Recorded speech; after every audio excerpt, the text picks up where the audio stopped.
পাশে ছিল খেবু মুসাই। খেবু মুসাই নামে এক হিন্দু ছিল।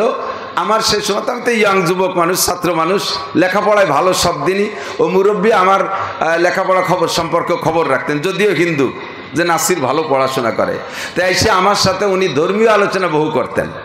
তো উনি বুঝাইতে চাইতেন, উনার বুদ্ধি দিয়ে ওনার যুক্তি দিয়ে বুঝাইতে চাইতেন ভগবানের চাইতে গুরুর দাম বেশি, ভগবানের চাইতে গুরুর দাম বেশি। বোঝেন, ভগবান মানে আমরা আল্লাহ বলি, ওরা দাবি করে যে আল্লাহ, ভগবান মানে আল্লাহ। আসলে এটা না, একথা আবার ভুল ভাঙ্গাই দিন। ভগবানের পাশাপাশি উন্ডা তার স্ত্রী সাব্যস্ত করে ভগবতী বলে, কি বলে না? তো ভগবান যদি আল্লাহ হয় তাহলে আল্লাহর স্ত্রী থাকবে ভগবতী। আমরা যাকে আল্লাহ বলি, আমার আল্লাহর স্ত্রীর নাম কি ভগবতী? আল্লাহর স্ত্রী আছে? পড়েন কুল হুয়াল্লাহু আহাদ আল্লাহুস সামাদ লাম ইয়ালিদ ওয়া লাম ইউলাদ ওয়া লাম ইয়াকুল লাহু কুফুয়ান আহাদ। আমার আল্লাহ একক, আমার আল্লাহ আস-সামাদ মানে অমুখাপেক্ষী, কাহারো কাছে ঠিকানা, কাহারো কাছে ঠিকানা। যদি আল্লাহর স্ত্রী থাকতো কমপক্ষে এক কাজে হলেই তো বোর কাছে ঠেয়া হয় মানুষ। কতক্ষণ স্ত্রীকে ব্যবহার করার কাজেও তো ঠেকা হয়। আল্লাহর যদি স্ত্রী থাকতো তাহলে আল্লাহ সে বোর কাছে তো ঠিয়ে যেত। আল্লাহুস সামাদ, আমার আল্লাহ অমুখাপেক্ষী। আমার আল্লাহ তোমাদের ভগবানের মতো না। তোমাদের ভগবান বছরের শেষ পর্যন্ত যাইয়া আমরা তো দেখি হাত পাও দুর্বল হয়ে যায়, নানান জায়গা খসে যায়, 3-4 দিক দিয়ে বাঁশ বাঁধা ঢিলে রাখা লাগে। ফাঁকা জায়গা, গাছতলা বসতলা বহুত ভগবানরে দেখছি কুত্তই যাইয়া নাক মুখ ভরে স্প্রে করে দেয়, কোনোদিনও কুত্তো খেদাতে পারে না। কতক্ষণ না কেন, ঠিক না? তা আমার আল্লাহ ওই ভগবান না যেই ভগবানের স্ত্রী তাকে ভগবতী। আমার আল্লাহ ওই ভগবান না যে বছরের শেষে দুর্বল হয়ে যায়। তোমাদের ভগবান বছরের শেষে রং উঠে যায়, বিদেশের তো মিস্ত্রি এনে রং দিয়া লাগে। আমার আল্লাহরও রং আছে, সিবগাতাল্লাহি ওয়া মান আহসানু মিনাল্লাহি সিবগা। আমার আল্লাহর রং আছে। আমার আল্লাহর রঙের চাইতে আর জগতে কোনো ভালো রং নাই। রংটা যে কেমন তা আমরা জানি না, সেই রং উঠলো কি না তাও আমরা জানি না। কাজেই সেই উঠা রং পুরোই দিতে হবে, সেটাও আমাদের দায়িত্ব না, আমরা বুঝি না। আমার আল্লাহর রং ওরকম রং না যে বছরে বছরে উঠে যায় আর মিস্ত্রিদের রং দেওয়া লাগে। কাজেই আল্লাহকে ভগবান বলা, এটা আল্লাহকে আল্লাহ বলে স্বীকার করা হবে না। ঠিক কি ঠিক না? বাহরহাল মুরব্বী বলতেন, বাবা তোমরা যারে আল্লাহ বলো আমরা তাকেই ভগবান বলি, তবে ভগবানের চাইতে গুরুর মর্যাদা বেশি। আমি বললাম গরু কিরা, গুরু কিরা? কয় যে আমার গুরু আমার আব্বা মা, তার গুরু তার আব্বা মা, তার গুরু তার আব্বা মা, এইভাবে আব্বা মা হলো মেন গুরু। এই গুরুজনের মর্যাদা আল্লাহর চাইতে ভগবানের চাইতে বেশি। তা আমি বললাম চাচা ভগবান সৃষ্টিকর্তাকে? কয় সৃষ্টিকর্তা তো ভগবান। তাহলে সৃষ্টিকর্তার চাইতে গুরুর দাম বেশি হয় কি এরিয়া? কয় যে গুরুর মাধ্যমে আমি দুনিয়ায় আসছি, ভগবান তো আমার হাতে ধরে দিয়ে যায়নি। আমি বললাম তাহলে গুরুরে বানাইছে কিনা? কয় গুরুরে বানাইছে তার গুরু, সেই গুরুরে বানাইছে কিনা? আমি পিছনের দিকে যাওয়া শুরু করলাম। যাইতে যাইতে আমার ইচ্ছা যে আদম আলাইহিস সালাম নিয়ে ঠেয়াবো। বুড়ো তো বুড়ো পণ্ডিত শিক্ষিত মানুষ, টের পাইয়া মাছ পাতে কয় কাঁচাহান মুড়াই দিয়ে কয় আদার ব্যাপারীর আবার জাহাজের খবরের দরকার কি? মানে ধরা পড়ে যাবে ভাব, এই সময় এটি চলে যেত। জীবনেও কোনদিন কোরআন হাদিসের সামনে কোন ধর্ম নিয়ে প্রশ্ন করে ইনশাআল্লাহ উলামায়ে হক্কানিকে, ইসলামকে, মুসলমানদেরকে হারাইতে পারবে না।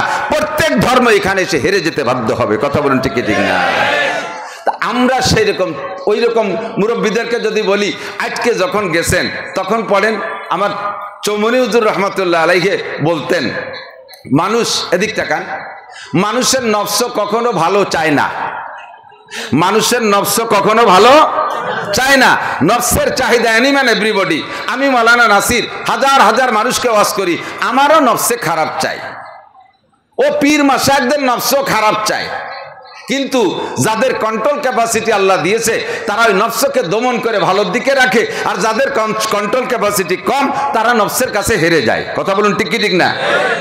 তো চৌমনি হুজুর রহমতুল্লাহ বলেছিলেন, ভারতের ভিতরে এক বুজুর্গ ছিলেন, বহুত বড় বুজুর্গ, আমাদের চরমনায় পীর সাহেব যেমন বর্তমানে বাংলাদেশে প্রসিদ্ধ, লক্ষ লক্ষ মুরিদ মুত্তাকিন। উনারও ওই দেশে ভারতে ওইরকম লক্ষ লক্ষ মুরিদ মুত্তাকিন। তো পীর সাহেবের বয়সের শেষকালে আইসা পীর সাহেব প্রায় মাসে একবার অজ্ঞান হয়ে যায়।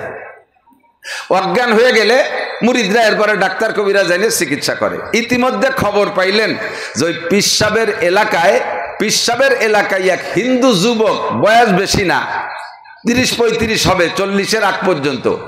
এই যুবকের ওখানে একটা আজীব একটা কারামতি যুবকের থেকে প্রকাশ পায়। আসলে এটাকে মুসলমান না হলে কারামতি বলে না, মুসলমান না হইলে অমুসলমানদের এটা মেসমারিজম বা তেলিসমাত বলে। তো ওই যুবকের ওখানে একটা তেলিসমাতের প্রকাশ হয়। কি, যত বড় রুগী হোক না কেন ওই যুবকের বাড়ির বাউন্ডারির মধ্যে নিলেই সে এমনি এমনি সুস্থ হয়ে যায়। অজ্ঞান রুগী নিয়েও চিকিৎসা করা লাগে না, শুধু তার বাড়ির এরিয়ার মধ্যে ঢুকাইলে সে সুস্থ হয়ে যায়। আজীব এক অজ্ঞান, এটি খেয়াল করেন, মজা পাবেন। এখন পিসাব মাঝে মাঝে অজ্ঞান হয়ে যায়, ডাক্তারদের চিকিৎসা করে। আর মুরিদদের স্বভাব আজীবন বাপ মরে মরুক তবু পীর না মরে। কতক্ষণ বাপের সামনে কল করে মোরগ ধরিয়ে নিয়ে পিসাবরে খায়, বাপরে একটা চড়া ভাই ধরিয়েও খায় না। কামাই করে বস্তা ভরে টাকা পীরির দরবারে ঢালে, বাপরে একটা লুঙ্গিও কিনে দেয় না। এরকম কিছু নেক সন্তান আছে না? নেক সন্তান নাকি এরা? আমি উল্টোটা করলাম নাকি তা আল্লাহ জানে। তো পিসাব বাইসে থাকুক এই কামনা করে, বাপ মা মরে মরুক। মুরিদরা কইতেছে, হুজুর আপনি এরকম মাসে মাসে অসুস্থ হন, তো এবার আমরা কি আপনি অজ্ঞান হয়ে গেলে কি ওই ঠাউর বাড়ি একটু নেব হুজুর, উড়াকান্দি একটু নেব? হুজুর কা আস্তাগফিরুল্লাহ, আমার যেখানে হায়াত আছে যতদিন আছে অতদিন বাঁচবো, আমার যেখানে মরণ আছে সেখানে মরবো। তাই বলে আমার সারা জীবনের সাধনা শেষ হবে একটা হিন্দু ঠাউর বাড়ি যে আমি মরবো, এটা হতে পারে না। আমি মরলে এখানে মরি, তোরা নিস না। তো সেইভাবে রয়েছে। কয়েকবারের পরে মুরিদরা, আজকে পিসাব অজ্ঞান হয়ে গেছে, এখন মুরিদরা হুজুর তো অজ্ঞান, কোন জায়গা নিশ্চিত তা তো আর জানতেছে না, ওই বাড়ির মধ্যে নিলেই তো সুস্থ হয়ে যাবে, ফেলাই থুয়ে দৌড়ই চলে আসবো। তারপরে বুড়ো বুঝে বেড়াবে ঘটনা কি। তো সত্যি অজ্ঞান হয়ে গেলে ধরে নিয়া আতা সেং করে নিয়ে ওই যুবকের বাড়ির এরিয়ার মধ্যে নিলি, হুজুর মুড়ায় উঠছে, আর মুড়ায় উঠেই সুস্থ হয়ে গেছে। মুরিদরা তো ভয়তে কাঁপতেছে যে নিষেধ করার পরও যখন নিয়ে আইছে তাহলে তো আমাদের পর গালাগালি করবে, রাগ করবে, ওরা ভেলাই দিয়ে সাইডিয়ে। এন পিসাব ওই জায়গা হুশ হইয়া দেখে যে সেই ঠাকুর বাড়ি, ওই যে মন্দির দেখা যায়। উনি রাগ না করে বিষয়টা খুব গভীরে নিলেন। বিষয়টা কি? সাবালেগ কোনদিন নামাজ কাজা করি নাই, কোনদিন ওয়াজিব ছাড়ি নাই, মুস্তাহাব ছাড়ি নাই, তাহাজ্জুদ ছাড়ি নাই, ইশরাক ছাড়ি না, বিন ছাড়ি নাই, একটা নফল পর্যন্ত যা জানা আছে একটাও ছাড়ি নাই। প্রত্যেকদিন 5-10 পারা কোরআনে কারীম তিলাওয়াত করি, 10 পারা তিলাওয়াত করি, জিকির করি, লাখ কলমা খতম কতবার দিলাম, লক্ষ লক্ষ মানুষকে আমি হিদায়াতের ওয়াজ করলাম, শরীয়তের বিধিবিধান কিছুই ছাড়লাম না, কিন্তু এই কারামতি তো অর্জন করতে পারলাম না। কোন লোক, কোন অসুস্থ ব্যক্তি আমার ঘরে আইসে তো সুস্থ হয়ে যায় না। এই যুবকের এরিয়ার মধ্যে মোমেন আসুক আর কাফের আসুক, অ্যানিম্যাল এভরিবডি যেই আসে সে সুস্থ হয়ে যায়। খবরটা আমার কানে অনেক আগের থেকে গিয়েছে, আর আজকে তার বাস্তব প্রমাণ আমার নিজের মাধ্যমে। কাজী যুবকটার হালাত আমাকে জানতে হবে, কি কারামতি তার ভিতরে, কি যোগ্যতায় এইটা সে অর্জন করেছে। পিসাব গুড়ি পায় হাঁটতে হাঁটতে ওই যুবকের মন্দিরের ভিতরে মন্দিরে যা ঢুকছে। ঠাকুরও আগের থেকে হুজুরকে নামে চিনতেন, মাঝে মাঝে দেখেও চিনতেন। এবার আজকে পিসাব যখন ঠাকুরের মন্দিরের মধ্যে ঢুকছে, ঠাকুর চোখ উঁচু করে দেখে হুজুরকে দেখে ভয়তে আতঙ্কিত। উনার প্রভাব ঠাকুরের চাইতে বেশি হুজুরের প্রভাব। পিসাব যাইয়া ভিতরে ঢুকলে যুবক থতবত খেয়ে গেছে। ঘটনা কি? হুজুর আসলেন কেন? দাঁড়াইয়া সম্মান শ্রদ্ধা করে বসাইছে, হযরত বসেন। বসছে, হযরত কি জরুরতে আসছেন? তো হুজুর যাইয়া আর কোনো কথা না, হুজুর যাইয়েই যুবকরা জিজ্ঞেস করছে, যুবক তুমি কি সাধনা করো বাপ, যার কারণে তুমি এই সিদ্ধি লাভ করেছ? তোমার বাড়ির বাউন্ডারির মধ্যে আসলে অজ্ঞান মানুষ জ্ঞান ফিরে পায়, বেহুশ মানুষ হুশ হয়ে যায়, অসুস্থ মানুষ সুস্থ হয়ে যায়, তুমি কি সাধনা করেছো একটু বলো।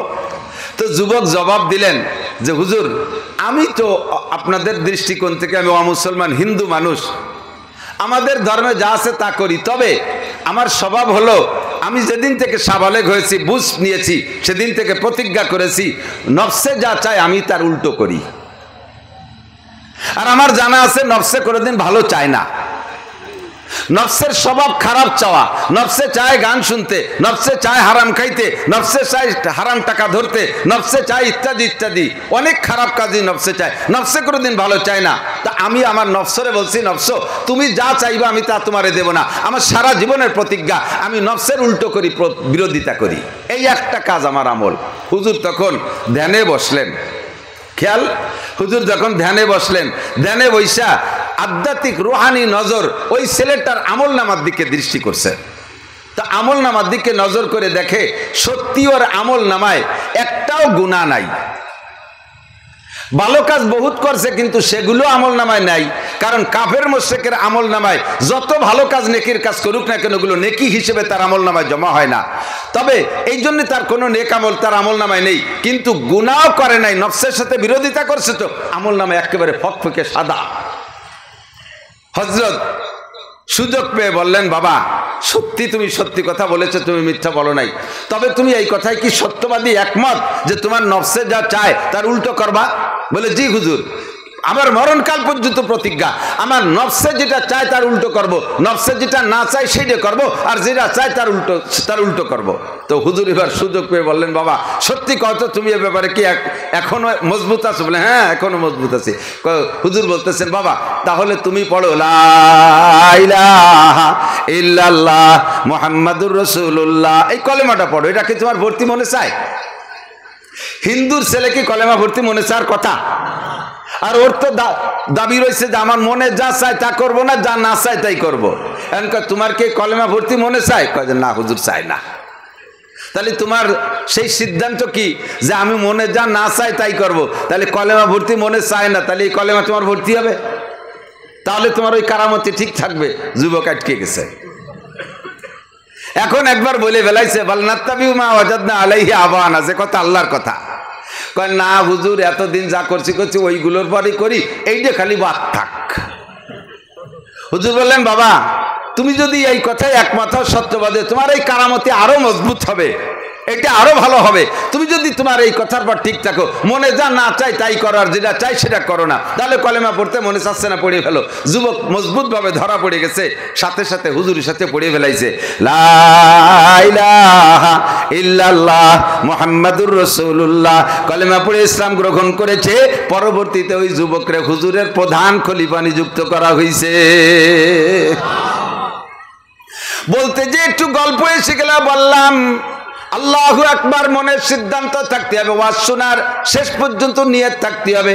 আমাকে যদি কোরআন হাদিস থেকে, কোরআন হাদিসের দ্বারা সত্য কথা যদি বুঝাইয়া দেয়া হয়, হক আর বাতিল যদি চিনাই দেয়া হয়, মহিলাদের ইমান আসে খুব তাড়াতাড়ি, চলেও যায় খুব তাড়াতাড়ি। এই জন্যই কথা বলা শোনা দরকার ছিল।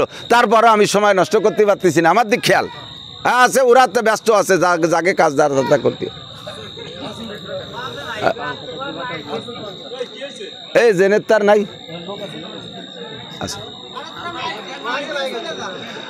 আল্লাহ আরে বৈদ্যুতিক ব্যাপার।